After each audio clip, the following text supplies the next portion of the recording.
Gracias por conectarte a Hora del Territorio, un programa sobre la ciudad y el territorio auspiciado por la Fundación El Urbanista. La Fundación El Urbanista es una corporación sin fines de lucro que tiene el propósito de desarrollar programas educativos en las áreas de planificación, ambiente, urbanismo y ordenación del territorio. La realización de este programa es posible gracias a la aportación de personas como tú. Puedes hacer una aportación económica a través de la cuenta de PayPal o la cuenta de negocios en ATH Móvil bajo El Urbanista Fund. Suscríbete al canal de YouTube Hora del Territorio para acceder a todo nuestro contenido. Este programa se transmite en vivo a través de todas las plataformas sociales. También se transmite en diferido por Instagram y en formato de podcast a través de Spotify, Anchor, Apple Podcasts, Google Podcasts, Overcast, Amazon Music, Castbox, Pocket Casto, Radio Public y Stitcher. Recuerda darle me gusta, comenta y comparte para que otros puedan acceder al contenido.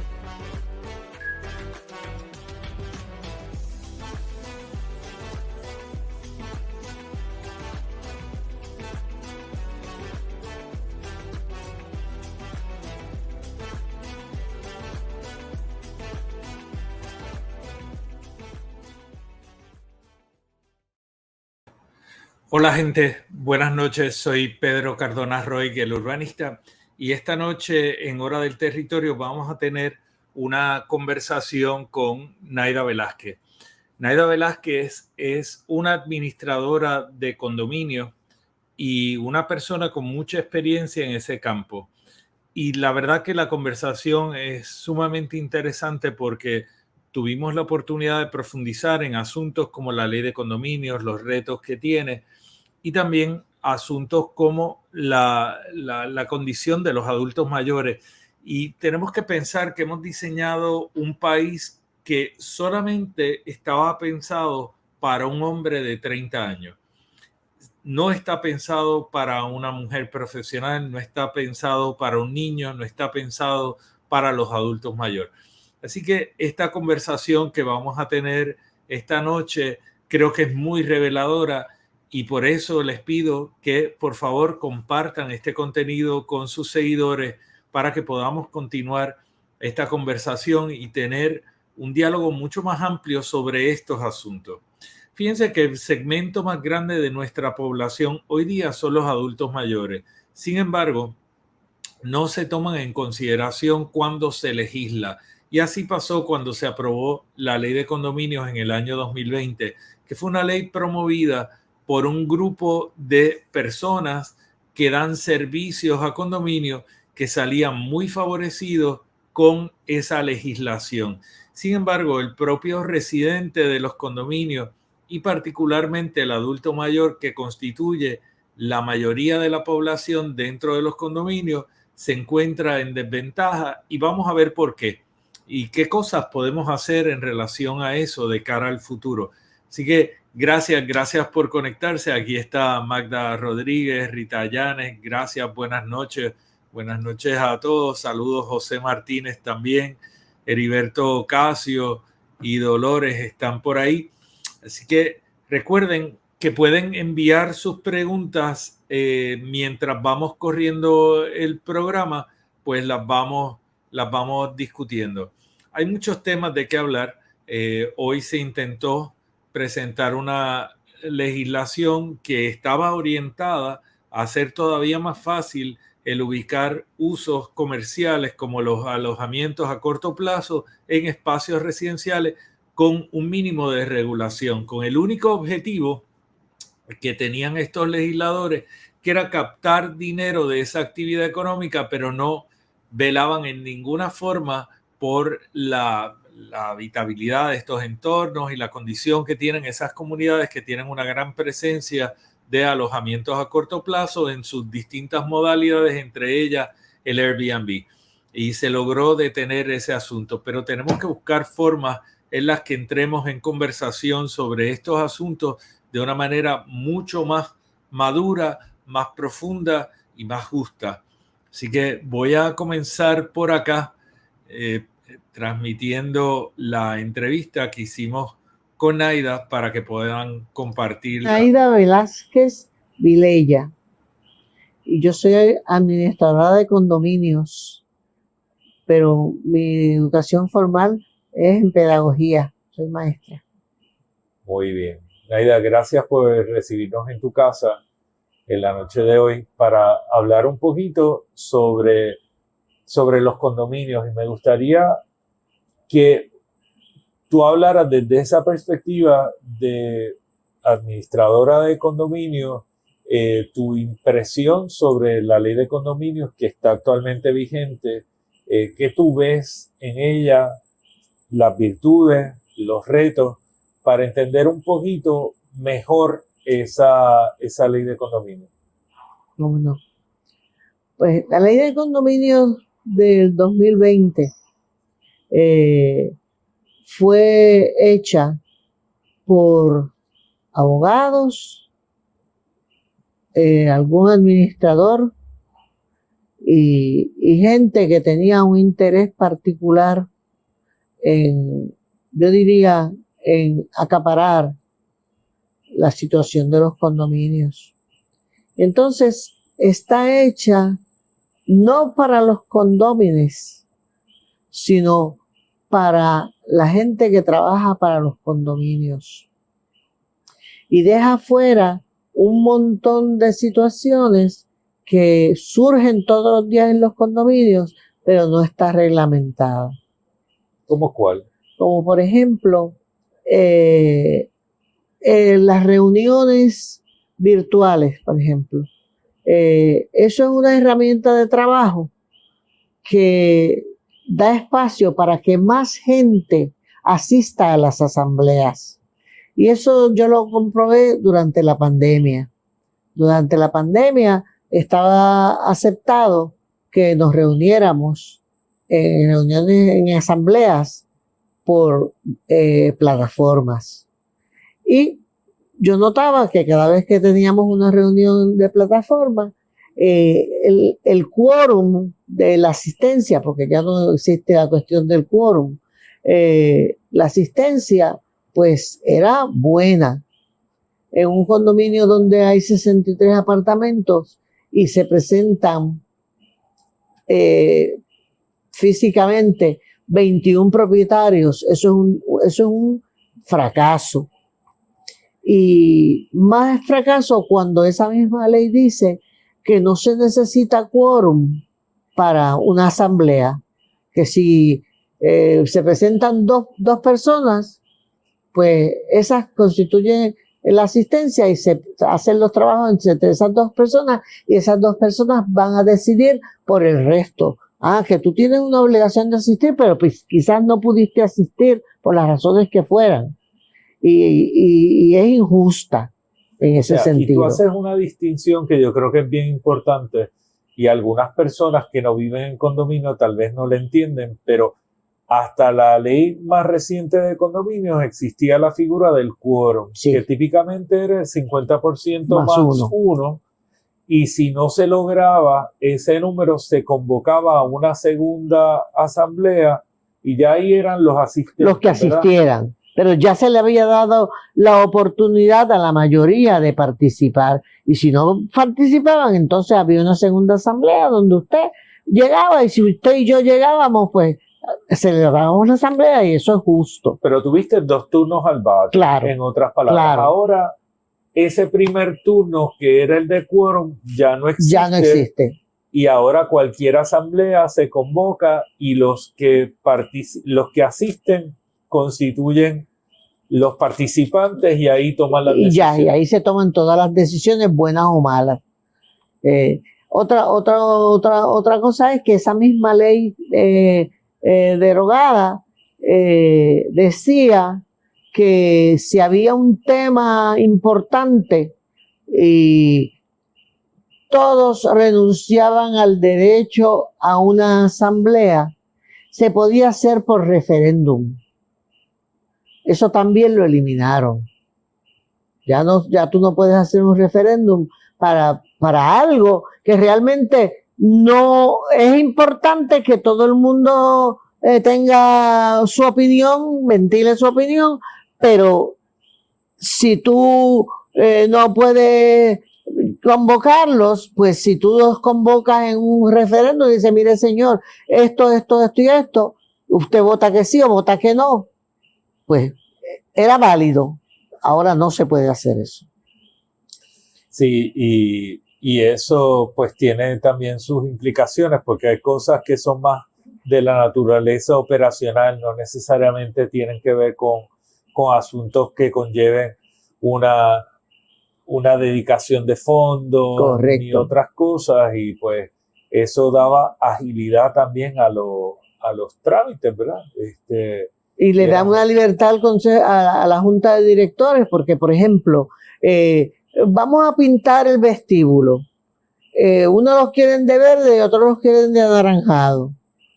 Pero si en un referéndum uno dice, mire, vamos a pintar el vestíbulo y estos son los colores que estamos tentativamente para usar, ¿cuál usted prefiere? ¿Prefiere el verde o prefiere el anaranjado? Eso le da espacio a todo el mundo a decir lo que quiere decir y tú no los encasillas, y entonces no viene el problema de que esa junta de directores es una dictadora y quiere imponer su color verde.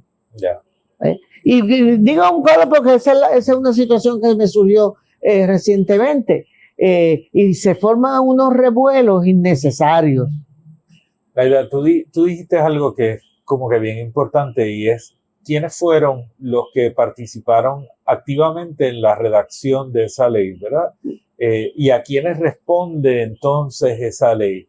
Y hemos visto la presión y el cabildeo que ha habido en la legislatura en temas relacionados a los condominios y otros. Y yo creo que esa lectura que tú haces, yo la comparto y me es interesante. Lo otro que te quería preguntar es relacionado a los condominios. Estamos en un sector, estamos en el área de Condado, que es un área donde hay mucho condominio, al igual que en Isla Verde, Miramar y otras áreas. ¿Cuál es la composición que tú ves en estos condominios del área de Condado, de los cuales tú eres administradora?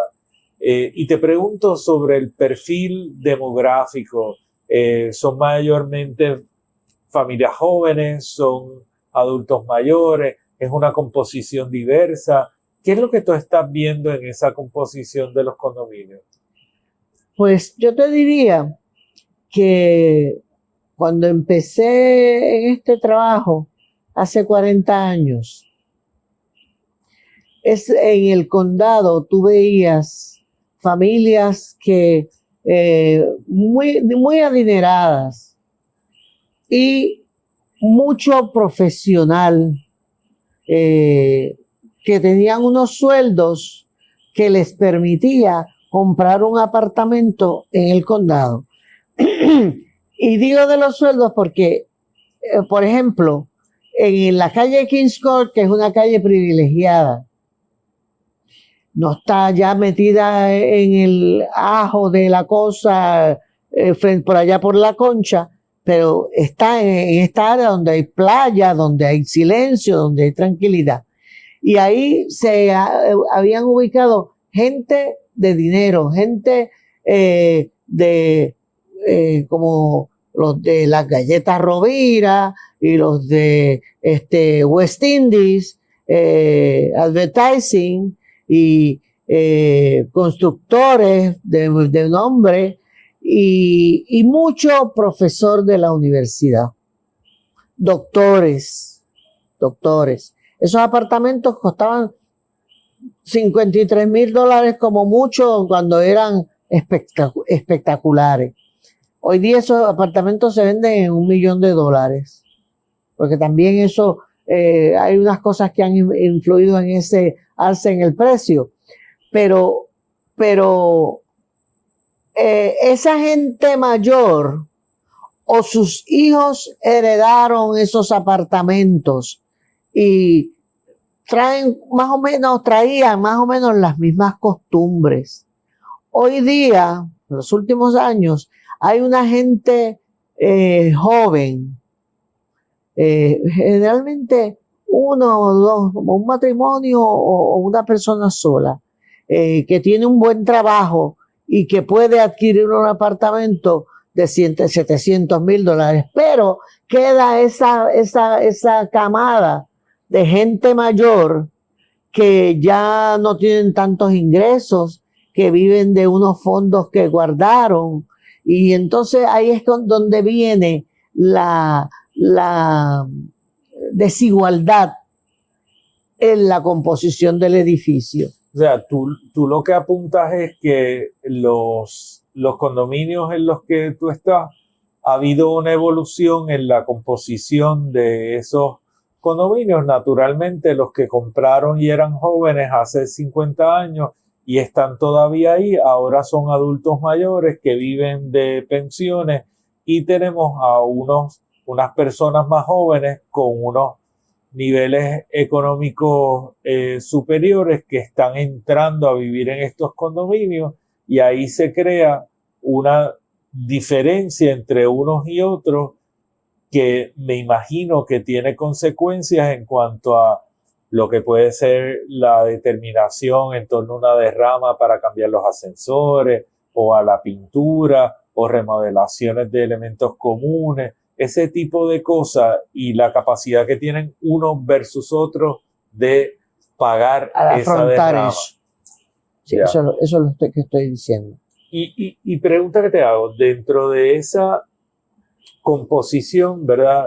Digamos, particularmente en el caso de los adultos mayores, que es un tema que me interesa, porque el adulto mayor suele tener menos movilidad que otros, o sea, tienen menos posibilidades de mudarse a otro sitio porque ya está habituado a un lugar, porque no tiene la capacidad económica de comprar. Porque ya pagó el apartamento. Tiene su apartamento pago, lo compró como parte de su seguro para el retiro, y esas personas hoy, con esa ley de condóminos que permite que dos personas se reúnan en asamblea y determinen autorizar una derrama para cambiar los ascensores, y los ascensores cada uno te cuesta $180,000, $100,000 por el estilo. Entonces, ¿qué implicaciones tiene esto para los adultos mayores que viven de una pensión? ¿Y cuáles serían sus preocupaciones? Bueno, para empezar, desconocen la ley, ¿verdad? Y como desconocen la ley, se llama a una asamblea y no le dan la importancia que dice ahí que va a haber una derrama de tantos miles de dólares para remodelar o para hacer lo que haya que hacer. Se enteran ya cuando está todo aprobado.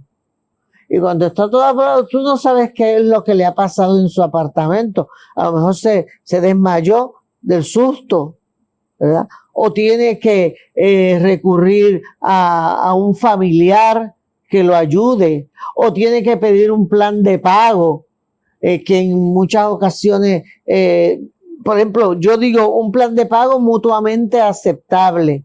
¿Ah? Tú no me puedes venir y decir, pues yo te voy a dar 25 pesos mensuales, porque eso no es mutuamente aceptable. Así que al pedir ese plan de pago tiene que ser algo que sea bien para el condominio y para esa persona. Tiene que haber empatía también, porque si yo veo que un adulto viene, y muchas veces viene hasta con lágrimas, ¿verdad? Lágrimas genuinas. Mira, Naira, yo no puedo pagar eso. Pues vamos a buscarle la vuelta. Vamos a ver, te acomoda $50. Pero esas derramas grandes llevan, por ejemplo, pues una derrama a 24 meses, propone alguien, sin pensar en que es la derrama a 24 meses y tiene que continuar pagando el mantenimiento. Claro. Así que aquí hay $400 de derrama mensual y aquí hay 300 de mantenimiento, son $700 mensuales por los próximos 12 meses que tú no lo vas a poder pagar. Así que o hay algo tiene que haber algo en la ley que diga, miren señores, ustedes no pueden así de la nada venir y decir que no me gusta ese piso de losa y yo lo quiero de mármol ahora. Tiene que haber unas necesidades reales de conservación del edificio.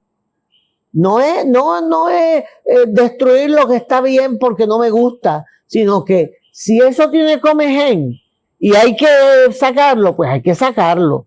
Pero si lo que tiene es polilla y se le puede poner una inyección, se le pone una inyección. No es arráncalo y bótalo. Naida, y todos sabemos que en Puerto Rico durante los pasados años ha habido un aumento significativo en el costo de energía. Nosotros tenemos un aumento en el costo de gasolina, los medicamentos, los alimentos, las pensiones se han reducido. ¿Qué significa eso para el adulto mayor que vive en condominio? Una preocupación continua. Porque tú no sabes, y yo hablo porque yo soy un adulto mayor, y yo puedo, por lo que veo y por lo que paso. Y entonces, tú todos los días estás pensando en tendré que vender el apartamento, a dónde me mudo, cómo lo hago, a quién recurro. Y como este país está tan endeudado individualmente, porque los puertorriqueños hemos adquirido ese vicio de comprar y comprar y comprar y no guardar. Pues cuando tú llegas a tu adultez, tienes un grave problema y yo lo veo todos los días. Todos los días. ¿Qué tú recomendarías para darle atención dentro de, no solución, pero sí a qué cosas le debemos dar atención cuando miramos la ley de condominio en una posible reforma próxima? Yo pensaría en que hay que darle atención a cómo se maneja el fondo operacional de un condominio mensualmente y tratar de hacer como unos requisitos mínimos de, pues aquí hay que mantener los elevadores, los portones, las bombas de agua, los elevadores, hay que fumigar las áreas, hay que ver los jardines, hay que pintar y retocar, pintar eventualmente y retocar, utilizar los espacios, por ejemplo, que tú sabes que ahí cabe un carro y el que está acá dice, pues yo no quiero ahí porque yo tengo que maniobrar demasiado para poder salir, pero ese es un ingreso que tú tienes para balancear los gastos y poner ese fondo aparte donde tú digas, pues vamos a seguir engrosando ese fondo del alquiler de estacionamiento o de alquiler de un almacén y dividir ese almacén en gabinetes, de alguna manera, y que la gente siempre en los condominios tiene algo que guardar. Pues mira, yo te alquilo este espacio ahí y mensualmente, y si no hay nadie que los alquile y tú quieres seguir ahí, sigues ahí, si no, se rifan. Pero tiene que haber otras maneras de allegar fondos a la asociación legalmente, legítimamente, que no se convierta en un free for all, pero que haya ese fondo para poder afrontar todos los gastos que tiene un condominio y que no se invente. O sea, que la parte del presupuesto operacional y la forma de ratificar ese presupuesto por las asambleas es algo que tú entiendes que debe atenderse y no está en la ley. Y no está en la ley. Y lo otro, tú mencionaste también el asunto de el quórum, el desaparecido quórum, y la forma en la que se establecen las derramas. Hay otra cosa, sí, que es en la otra ley había un comité de conciliación. Correcto. Y eso desapareció. Y eso era un instrumento bien bueno, porque cuando había algún conflicto y tú realmente la administradora lo bregaba y no resolvía, y la Junta siempre el de afuera dice, no, porque la Junta conoce a fulano y qué sé yo qué, y no hay transparencia. Pero este comité, yo lo he usado en distintas ocasiones y siempre era con buenos resultados. Y eso desapareció.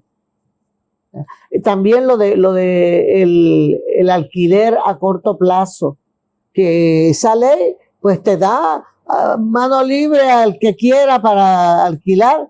O sea, el que hizo la ley hizo la trampa, pero no es clara en la directriz. Ya, yo creo, y ese tema me gustaría hablarlo, ¿verdad?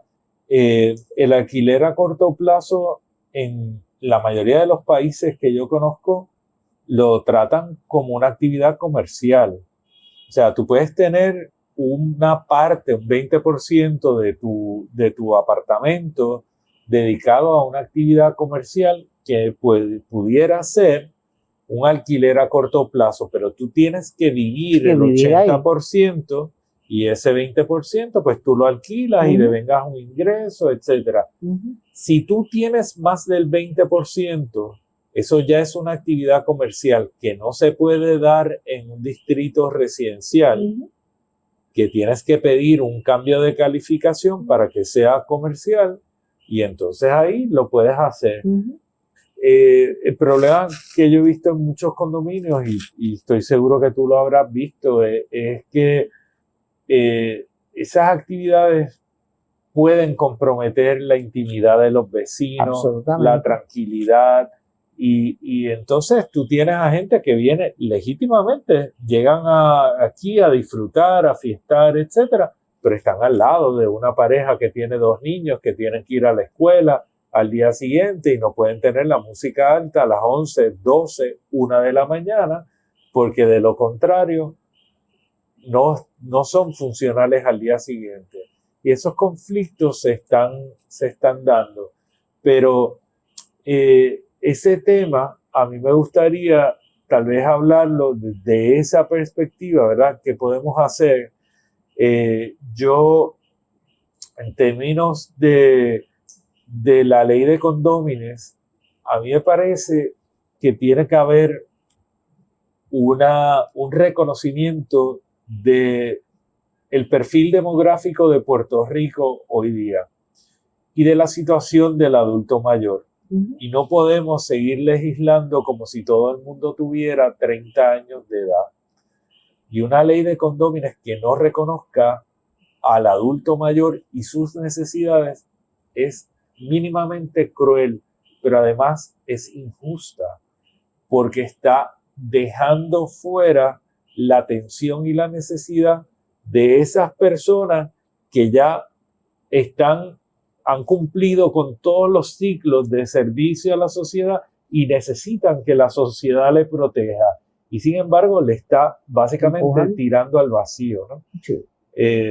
Yo creo que cualquier persona, tiene que haber un reconocimiento de esas personas que tienen más de 65 años en la toma de decisiones de asuntos que comprometen sus finanzas, que son limitadas y que no hay capacidades adicionales para allegar más fondos. De acuerdo. Estamos de acuerdo 100%. Ese es un tema interesante. Yo creo que, la verdad,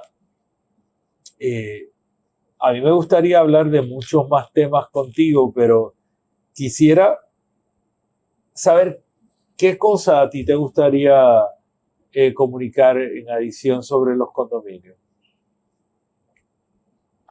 Es que, mira, por ejemplo... ¿Qué preocupaciones tienes? Por ejemplo,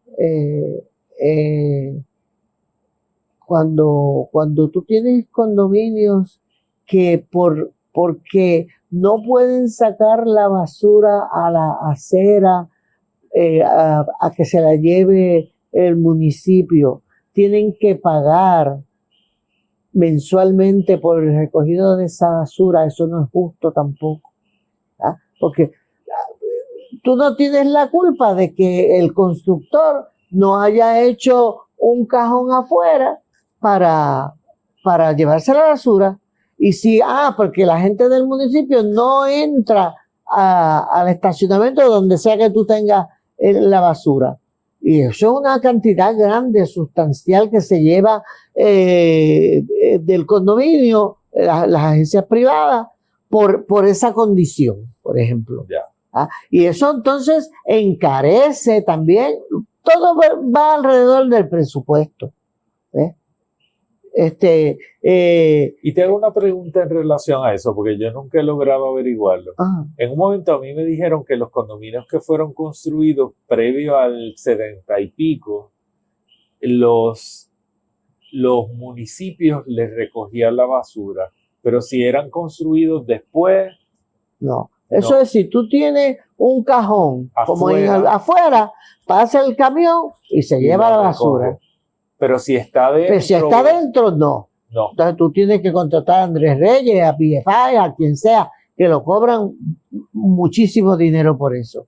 Por ejemplo, nos piden que reciclemos, pero tampoco lo recogen a tiempo y tienes que pagar porque se lleve el reciclaje. Pues así nadie va a reciclar, tú sabes. Porque la gente no está educada para eso. Sí. Ese es un tema que tenemos que trabajar como país. Estos son tantos. Sí, son muchos.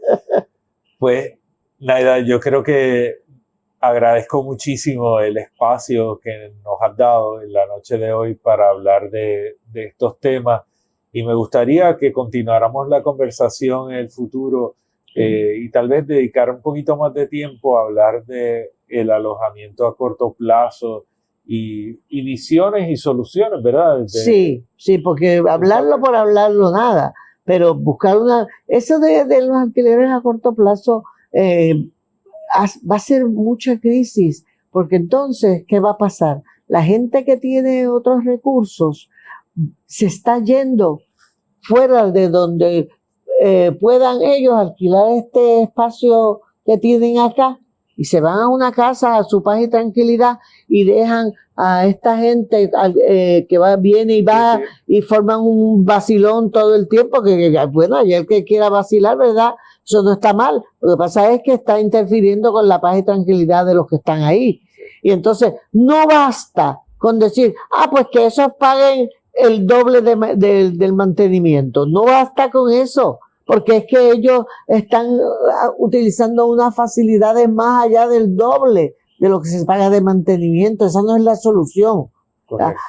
Que lo están tratando como un ente comercial y tienen que rendir y pagar los taxes y qué sé yo, pues tú le estás legalizando una actividad que me está perjudicando a mí.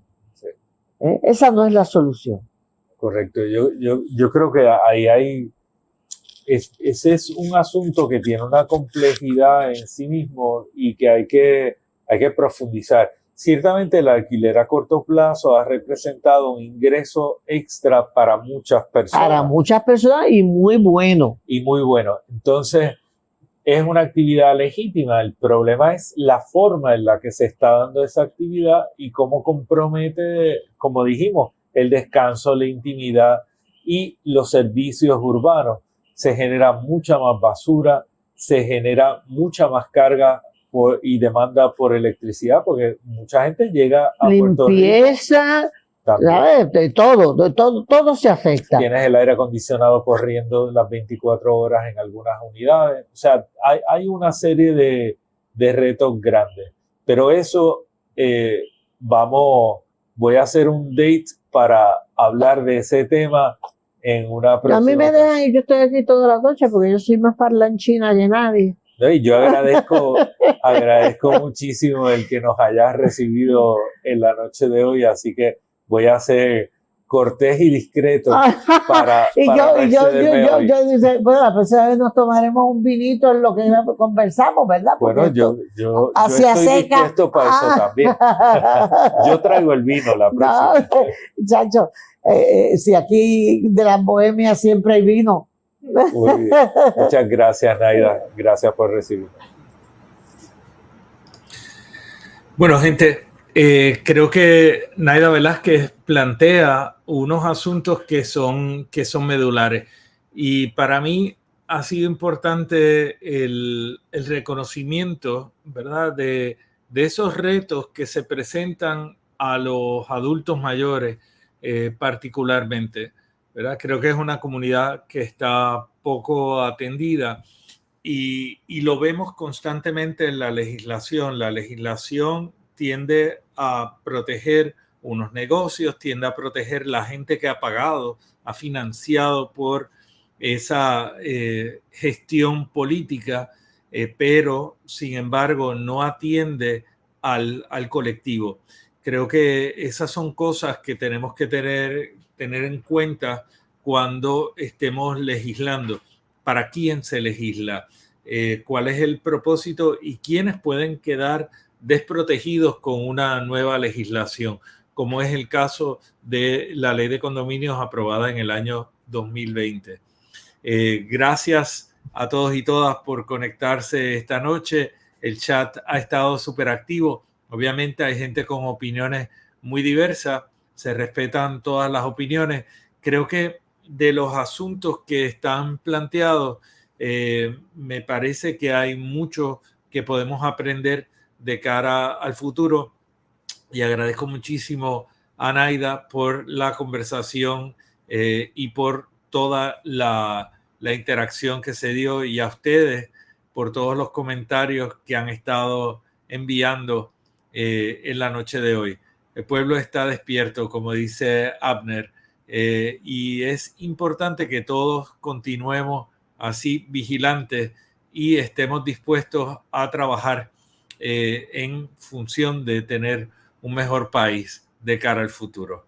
Gracias, gente. Me despido por acá. Les agradezco que se hayan conectado. La semana que viene estaremos regresando con otra transmisión de Hora del Territorio a las 8 de la noche, como todos los jueves.